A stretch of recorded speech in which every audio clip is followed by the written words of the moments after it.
പ്രിയപ്പെട്ടവരെ, നമ്മുടെ ചടങ്ങ് 10 മിനിറ്റ് വൈകി ക്ഷമിക്കുക.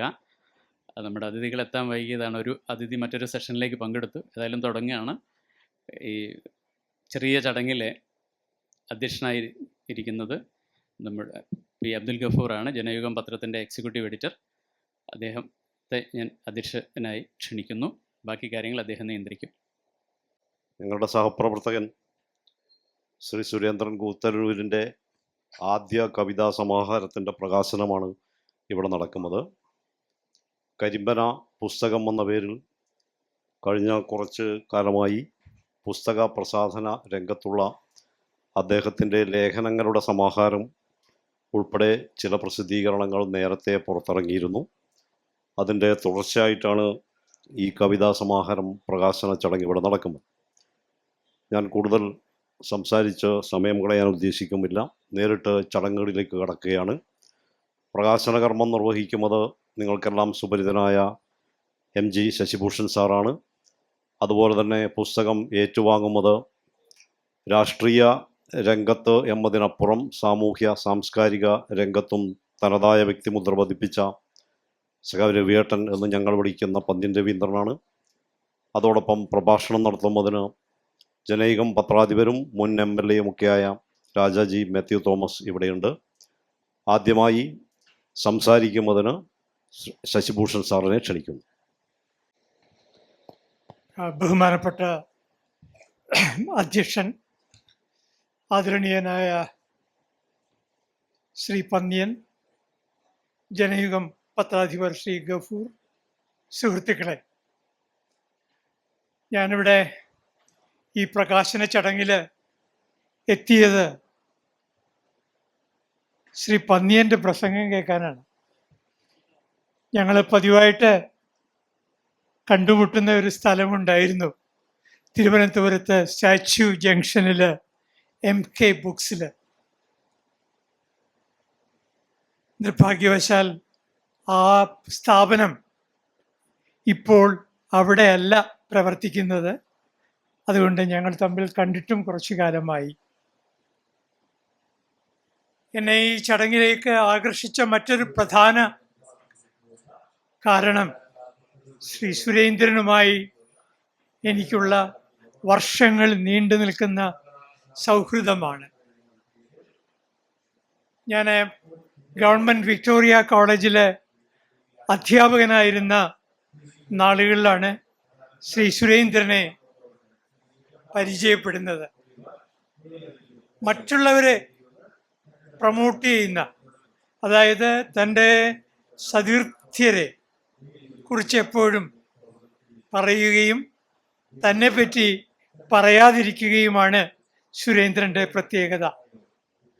പക്ഷെ അങ്ങനെയുള്ള ആളുകൾ, അവരുടെ സവിശേഷതകൾ അധ്യാപകർക്ക് പെട്ടെന്ന് മനസ്സിലാവും. അതുകൊണ്ട് തന്നെ സുരേന്ദ്രൻ എന്ന അന്തർമുഖൻ്റെ സർഗാത്മകതയെക്കുറിച്ച് എന്നെ പോലെയുള്ള അധ്യാപകർ, ഞാനും സറ ജോസഫുമായിരുന്നു അന്ന് മലയാളം ഡിപ്പാർട്ട്മെൻറ്റിലുണ്ടായിരുന്ന കുട്ടികളെ മനസ്സിലാക്കുവാൻ ശ്രമിച്ചിരുന്ന 2 അധ്യാപകർ. എനിക്ക് അന്ന് തന്നെ അന്ന് തൊട്ട് ആരംഭിച്ചതാണ് ഈ സുരേന്ദ്രനുമായുള്ള സൗഹൃദം. ആ സൗഹൃദമാണ് സുരേന്ദ്രൻ്റെ ആദ്യ കവിതാ സമാഹാരത്തിന് ഒരു അവതാരിക എഴുതുവാൻ കവി എന്നോട് ആവശ്യപ്പെടാനുള്ള കാരണം. എനിക്ക് പെട്ടെന്ന് തോന്നിയത് ഒരു കൽപ്പനയാണ്. അതായത് ഞങ്ങളുടെ വിക്ടോറിയ കോളേജിൽ, ഞങ്ങളുടെ എന്ന് പറഞ്ഞാൽ ഞാനിപ്പോൾ അവിടെ നിന്നൊക്കെ പോയിട്ട് ഒരുപാട് കാലമായി, എങ്കിലും മനസ്സിലിപ്പോഴും പാലക്കാടൻ കാറ്റ് വീശി അടിക്കുന്നുണ്ട്. വിക്ടോറിയ കോളേജുമായിട്ട് എനിക്ക് വേറൊരു ബന്ധമുള്ളത്, എൻ്റെ വന്ധ്യപിതാവ് ഒരു നീണ്ട കാലയളവിൽ അവിടെ അധ്യാപകനായിരുന്നു. അതുപോലെ എൻ്റെ സഹധർമ്മിണി എന്നോടൊപ്പം തന്നെ വിക്ടോറിയ കോളേജിൽ അധ്യാപികയായിരുന്നു. ആ വിക്ടോറിയ കോളേജിൻ്റെ ഒരു പ്രത്യേകത, അവിടെ കോളേജിൻ്റെ മുമ്പിൽ ഒരു ചെറിയ പൂന്തോട്ടമുണ്ട്. ആ പൂന്തോട്ടത്തിൽ ഒരു കൊന്നമരമുണ്ട്. ആ കൊന്നമരത്തിന് മറ്റൊരു സവിശേഷത കൂടിയുണ്ട്. അത് പ്രശസ്തനായ കവി ബാലചന്ദ്രൻ ചുള്ളിക്കാടിൻ്റെ അമ്മാവനായ ആർ വാസുദേവൻ നായർ എവിടുന്നോ പോയി കണ്ടുപിടിച്ച് കൊണ്ടുവന്നതാണ്. ലോകമറിയുന്ന ഒരു ടാക്സോണമിസ്റ്റ് ആണ് ആർ വാസുദേവൻ നായർ. അദ്ദേഹത്തിൻ്റെ പേരിൽ അനവധി ചെടികൾ, സസ്യങ്ങളുടെ സ്പീഷീസുകൾ ഉണ്ടായിരുന്നു. ബോട്ടണി വിദ്യാർത്ഥികളൊക്കെ അദ്ദേഹത്തെ പറ്റി വളരെ ആദരവോടുകൂടിയാണ് പറഞ്ഞിരുന്നത്. ആ വാസുദേവൻ നായർ നട്ട കൊന്നയ്ക്ക് ഉള്ള ഏറ്റവും വലിയ പ്രത്യേകത അത് എന്നും പൂത്തുകൊണ്ടിരിക്കും എന്നാണ്. അപ്പോൾ എനിക്ക് തോന്നിയത് കവിയും ഇങ്ങനെയാണ്, എന്നും പൂക്കുന്ന ഒരു കൊന്നയാണ് ഒരർത്ഥത്തിൽ എല്ലാ കവിയും, എല്ലാ കവികളും. എനിക്ക് പൂക്കാതിരിക്കാൻ കഴിയില്ല എന്നാണ് അയ്യപ്പ പണിക്കർ തൻ്റെ ആത്മപ്രകാശന വ്യഗ്രതയെക്കുറിച്ച് ഒരിക്കൽ രേഖപ്പെടുത്തിയത്. കവിക്ക് അങ്ങനെയാണ്, എഴുതാതിരിക്കുവാൻ കഴിയില്ല.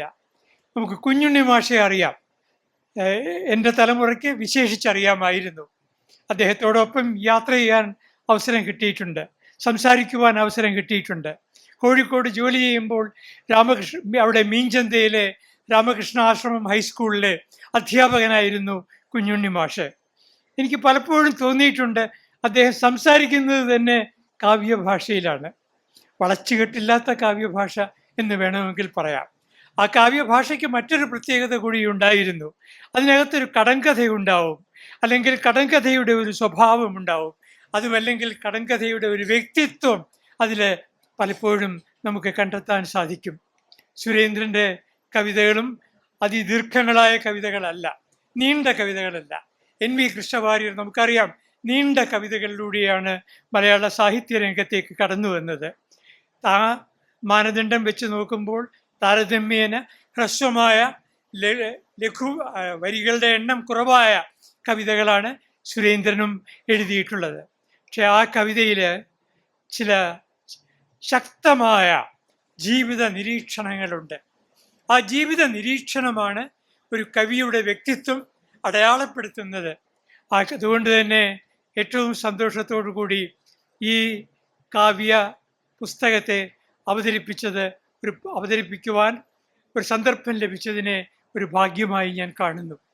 എന്നെപ്പറ്റി ആളുകൾ ശരിയായിട്ടാണെങ്കിലും തെറ്റായിട്ടാണെങ്കിലും ഒരു ചരിത്രകാരൻ ആയിട്ടാണ് പറയാറുള്ളത്. കലാചരിത്രകാരനായിട്ടും ചരിത്രകാരനായിട്ടും ആണ് പറയുന്നത്. ശരിയാണ്, ഞാൻ എഴുതിയ പുസ്തകങ്ങളിലധികവും കലാചരിത്രങ്ങളോ അല്ലെങ്കിൽ ചരിത്രങ്ങളോ ആണ്.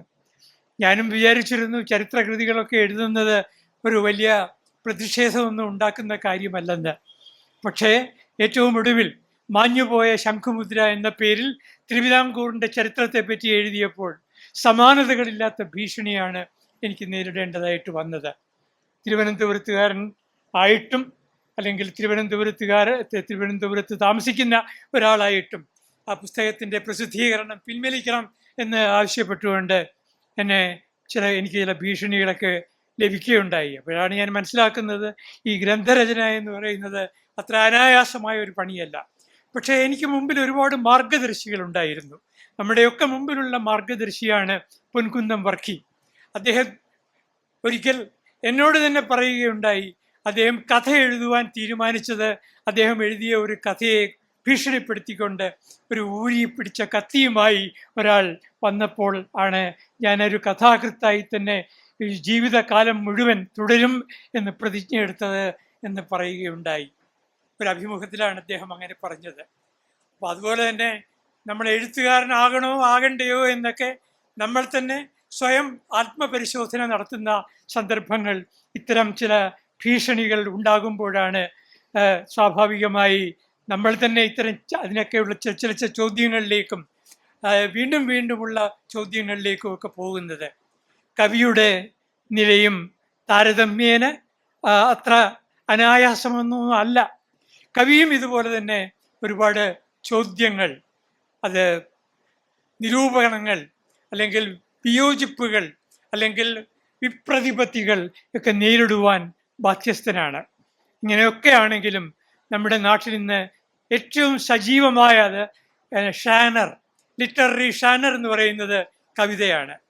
ഞാൻ ഓർക്കുന്നു, ഒരു കാലത്ത് മലയാളത്തിലെ സാഹിത്യ ചർച്ചകളിൽ ഒരു സിംഹഗർജനമായിരുന്ന ജോസഫ് മുണ്ടശ്ശേരി മാഷ് പ്രസംഗിക്കുമായിരുന്നു കവിതയ്ക്കിനി ഭാവിയില്ല എന്ന്.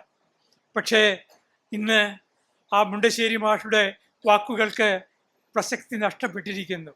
പ്രസാധന രംഗത്ത് ഇന്ന് ഏറ്റവും കൂടുതൽ പുസ്തകങ്ങൾ ഉണ്ടാകുന്നത്, അല്ലെങ്കിൽ ഏറ്റവും കൂടുതൽ പുസ്തകങ്ങൾ ഉണ്ടാകുന്ന സാഹിത്യ ലിറ്റററി ഷാനർ എന്ന് പറയുന്നത് കവിതയിലാണ് ഉണ്ടാകുന്നത്. ഇതിന് പല കാരണങ്ങളുണ്ട്. ഒന്ന്, ഒരു കഥാസമാഹാരം തയ്യാറാക്കുന്നതിനേക്കാളും എളുപ്പമാണ് ഒരു കാവ്യസമാഹാരം തയ്യാറാക്കാൻ എന്ന ഒരു തെറ്റിദ്ധാരണയും കൊണ്ട് പലരും കവിതകൾ എഴുതുകയും അവരെഴുതിയ കവിതകൾ സമാഹരിക്കുകയും ചെയ്യാറുണ്ട്. ആ കൂട്ടത്തിൽപ്പെടുന്ന കവിതാ സമാഹാരം അല്ല സുരേന്ദ്രൻ്റേതെന്ന് അഭിമാനത്തോടെയും ആഹ്ലാദത്തോടെയും അറിയിക്കട്ടെ. ഇത് നീറുന്ന ഒരു മനസ്സിൽ നിന്ന് ഉണ്ടായ കവിതകളാണ്. ആ നീറുന്ന കവിതകൾ എന്ന് പറഞ്ഞാൽ പുറമേക്ക് അത് വളരെ ശാന്തമാണ്. നമുക്കും അങ്ങനെയാണല്ലോ, ഉൾക്കടലും അങ്ങനെയാണല്ലോ, പുറമേക്ക് ശാന്തമായിരിക്കും, പക്ഷെ ഒരുപാട് ചുഴികൾ അതിനകത്ത് കാണും. ഈ സുരേന്ദ്രൻ്റെ കവിതകളും നമ്മൾ സൂക്ഷ്മമായി വായിക്കുമ്പോൾ അതിനകത്തും ഒളിപ്പിച്ചു വച്ചിരിക്കുന്ന ഒരുപാട് സമസ്യകൾ കണ്ടെത്താൻ സാധിക്കും. ഞാൻ അതുകൊണ്ട് തന്നെ ഈ പുസ്തകത്തെ ആഹ്ലാദത്തോടു കൂടി ഇവിടെ അവതരിപ്പിക്കുകയും ഈ പുസ്തകത്തിന് ഒരു ഭാവി മലയാള കവിതയുടെ ചരിത്രത്തിൽ, മലയാള കവിതയുടെ വിസ്തൃതമായ ചരിത്രം നമുക്ക് തയ്യാറാക്കി തന്ന എം ലീലാവതി ടീച്ചറിനെ ഞാൻ ഈ സന്ദർഭത്തിൽ ഓർക്കുകയാണ്. ഒരർത്ഥത്തിൽ പാലക്കാട് വിക്ടോറിയ കോളേജിലെ അധ്യാപികയായിട്ടായിരുന്നു ലീലാവതി ടീച്ചറിൻ്റെയും ഔദ്യോഗിക ജീവിതത്തിൻ്റെ ആരംഭം. അവിടെയാണ് MT വാസുദേവൻ നായർ പഠിച്ചത്, അവിടെയാണ് OV വിജയൻ പഠിച്ചത്, അവിടെയാണ് വളപ്പമണ്ണയെ പോലെ ഒരു കവി അദ്ദേഹത്തിൻ്റെ വിദ്യാഭ്യാസ കാലം കഴിച്ചുകൂട്ടിയത്. ഇനിയും എത്രയോ കവികൾ, അറിയപ്പെടാത്ത, അജ്ഞാതരായി മറഞ്ഞുപോയ എത്രയോ കവികൾ അവിടെ ഉണ്ടായിട്ടുണ്ട്. ആ കൂട്ടത്തിൽ ഒരു സുരേന്ദ്രൻ കുത്തന്നൂർ എന്ന പത്രപ്രവർത്തക രംഗത്ത് അദ്ദേഹത്തെ എല്ലാവർക്കും അറിയാം. കഴിഞ്ഞ ഏതാനും ദശകങ്ങളായി കേരളത്തിൻ്റെ പത്രപ്രവർത്തക രംഗത്ത് വളരെ സജീവമാണ് ശ്രീ സുരേന്ദ്രൻ. ആ രംഗത്ത് ഉള്ള, എന്നാൽ കവി എന്ന നിലയിൽ തനിക്ക് പറയാനുള്ള കാര്യങ്ങൾ കാവ്യഭാഷയിൽ വളരെ മിതത്വത്തോടു കൂടി പറയുന്ന സുരേന്ദ്രന് എല്ലാ ആശംസകളും നേരുന്നു. ഈ സമ്മേളനത്തിലെ പ്രസാധന ചടങ്ങ് ഞാൻ വളരെ സന്തോഷത്തോടെ നിർവഹിക്കുന്നു. എൻ്റെ ബഹുമാന്യ സുഹൃത്തിനും സഹാവ് പന്നിയൻ രവീന്ദ്രന് നൽകിക്കൊണ്ടാണ് ഈ പുസ്തകത്തിൻ്റെ ഔപചാരികമായ റിലീസ്. അത് കഴിഞ്ഞ് അദ്ദേഹത്തിൻ്റെ പ്രസംഗം കേൾക്കുവാൻ ഞാനുമുണ്ട് നിങ്ങൾക്കൊപ്പം.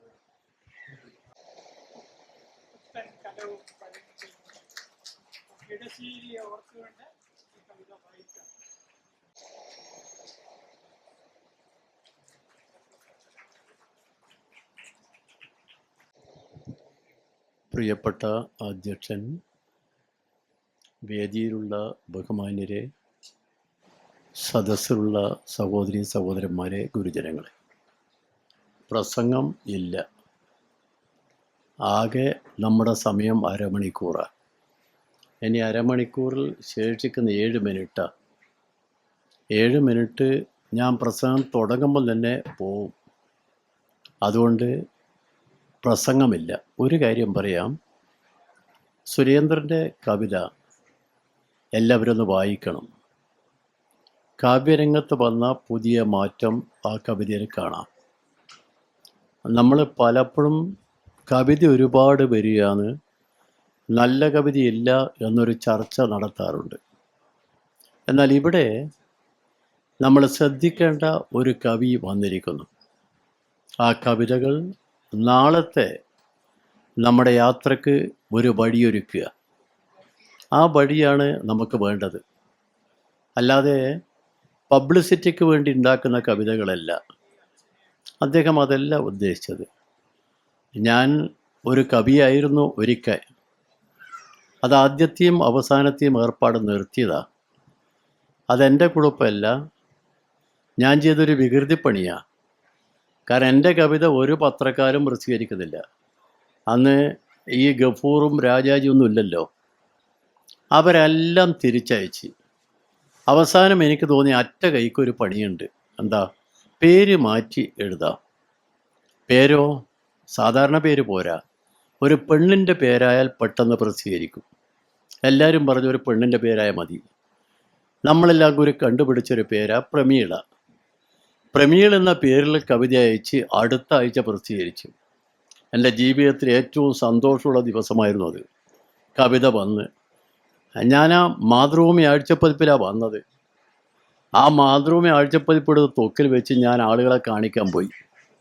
ഒരു ബേഡി ബ്രാഞ്ചിൽ ഒരുപാട് ആളുണ്ട്. അവരോട് പറഞ്ഞു, ഒന്ന് എൻ്റെ കവിത വന്നിട്ടുണ്ട്. ആ, നിൻ്റെ കവിത വന്നോ, കാണട്ടെ. നോക്കിയിട്ട് അവിടുത്തെ ഒരു പ്രധാനപ്പെട്ട ആൾ പറഞ്ഞു, പോടാ, ഏതോ ഒരു പെണ്ണെഴുതിയ കവിത എടുത്ത് തോളിലിട്ടിട്ട് എൻ്റെ കവിതയാണ്. അതോടെ എൻ്റെ ആദ്യത്തെയും അവസാനത്തെയും കവിതയായി നിർത്തി. അന്ന് അവർ 25 രൂപ വന്നു, ആര്, മാതൃഭൂമിക്കാർ. അത് വാങ്ങാൻ പറ്റുമോ? ഇല്ല. കാരണം എന്താ? ഞാൻ പ്രമീളയല്ല. കവിത എഴുതിയ ഞാനല്ലേ? അതെ. ആരെങ്കിലും അംഗീകരിക്കുമോ? ഇല്ല. അതോ പോയി. അതോടെ ഞാൻ ധരിച്ച് ഈ ജോലി ഒഴിവാക്കാം. ഇപ്പം കവിത വായിക്കല. അങ്ങനെ വായിക്കുമ്പോൾ സുരേന്ദ്രൻ്റെ കവിത എൻ്റെ മനസ്സിനെ നന്നായി സ്വാധീനിച്ചെന്ന കാര്യം കൂടി പറഞ്ഞുകൊണ്ട് ആ കവിത നിങ്ങളെല്ലാവരും വായിക്കണമെന്ന് കൂടി പറഞ്ഞുകൊണ്ട് ഞാൻ നിർത്തട്ടെ. നന്ദി, നമസ്കാരം. സംസാരിക്കാൻ സമയമില്ല. അത് തന്നെ ഒരു വലിയ അനുഗ്രഹമാണെന്ന് ഞാൻ സ്വയം വിചാരിക്കുന്നു. സുരേന്ദ്രൻ കവിത എഴുതുന്നു എന്നറിഞ്ഞത് 2 ദിവസം മുമ്പാണ്. അതിനു മുമ്പ് സുരേന്ദ്രൻ എൻ്റെ സഹപ്രവർത്തകൻ എന്നുള്ള നിലയ്ക്ക്, ഒരു പത്രപ്രവർത്തകൻ എന്നുള്ള നിലയ്ക്കും, അതുപോലെ തന്നെ ഒരു പ്രസാധകൻ എന്നുള്ള നിലയ്ക്കും മാത്രമേ ഞാൻ സുരേന്ദ്രനെ മനസ്സിലാക്കിയിരുന്നുള്ളൂ. സുരേന്ദ്രൻ കവിത എഴുതുന്നു എന്നുള്ളത് കഴിഞ്ഞ ദിവസം ഇതിൻ്റെ പ്രസാധനത്തെക്കുറിച്ച് സംസാരിക്കുമ്പോഴാണ്. പുസ്തകം ഇന്നാണ് കിട്ടിയത്. ഇന്ന് 11 മണി കഴിഞ്ഞിട്ടാണ് പുസ്തകം കിട്ടിയത്. ഞാൻ കുറച്ചൊന്ന് വായിക്കാൻ ശ്രമിച്ചു. കവിതയെക്കുറിച്ച് ഒരു നിരൂപണം നടത്താനോ അല്ലെങ്കിൽ സാഹിത്യ നിരൂപണം നടത്താനോ ഞാൻ പ്രാപ്തനല്ല. ഞാൻ ഒരു സാധാരണ പത്രപ്രവർത്തകനാണ്. പത്രപ്രവർത്തകൻ എന്ന് പറഞ്ഞു കഴിഞ്ഞാൽ രാഷ്ട്രീയ പ്രവർത്തനത്തിൻ്റെ ഭാഗമായിട്ട് പത്രപ്രവർത്തനം ഒരു പ്രൊഫഷനായിട്ട് സ്വീകരിച്ച ആളാണ്. അതുകൊണ്ട് തന്നെ സാഹിത്യത്തെക്കുറിച്ചോ കവിതയെക്കുറിച്ചോ ഉള്ളൊരു നിരൂപണത്തിനൊന്നും അങ്ങനത്തെ ഒരു സാഹസികതയ്ക്ക് ഞാൻ മുതിരുന്നില്ല.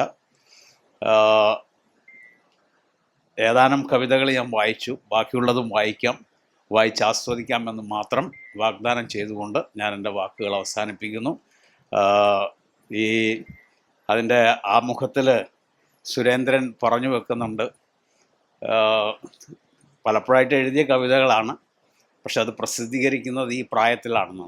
അപ്പോൾ ഞാനിങ്ങനെ വെറുതെ ആലോചിച്ച് നോക്കി, ലോകത്തിലെ പല വലിയ എഴുത്തുകാരും പല കവികളും അവരുടെ 60 വയസ്സ് കഴിഞ്ഞിട്ടാണ് അവരുടെ ഏറ്റവും പ്രധാനപ്പെട്ട കവിതകൾ എഴുതുകയും കവികളായിട്ട് ലോകം മുഴുവൻ അംഗീകരിക്കപ്പെടുകയും ചെയ്തത്. അതുകൊണ്ട് ഇനി നല്ല സാധ്യതയുണ്ട്. ആ സാധ്യത നന്നായിട്ട് പ്രയോജനപ്പെടുത്തണമെന്ന് അഭ്യർത്ഥിച്ചുകൊണ്ട് ഞാൻ അവസാനിപ്പിക്കുന്നു. എല്ലാ ആശംസകളും നേരുന്നു. പ്രത്യേകിച്ചൊന്നുമില്ല. ഈ ചടങ്ങിൽ പങ്കെടുത്ത നിങ്ങളെല്ലാവരെയും ഹൃദയത്തിൻ്റെ ഭാഷയിൽ നന്ദി അറിയിക്കുന്നു.